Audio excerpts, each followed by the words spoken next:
আল্লাহ বলছেন যে ইয়া ইবনে আদম, হে আদমের সন্তানরা, ইন্নাকা মা দাউতানি ওয়া রাজাউতানি গফারতু লাক, যদি তোমরা আমি আল্লাহকে ডাকো, আমার কাছে ফিরে আসো, আমাকে ডাকো, গফারতু লাক, তোমাদের ক্ষমা করব,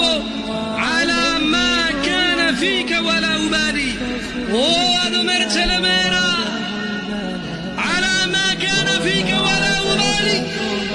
যদি আমাকে ডাকো আর ফিরে আসো আমার আল্লাহর কাছে, তোমার গুনাহ যাই হোক না কেন আমি ক্ষমা করব। ইয়া ইবনে আদম, হে আদমের সন্তানরা, লাউ বালাগাত যুনুবুকা আনানাস সামা, যদি তোমাদের গুনাহ আসমানের মেঘমালা পর্যন্ত পৌঁছায়, সুম্মা ইস্তাগফারতানি, অতঃপর তোমরা যদি বলো আল্লাহ আমাকে মাফ করেন, আল্লাহ বলছে গফারতু লাক ওয়ালা উবালি, তোমাকে মাফ করব, কারো পরোয়া করব।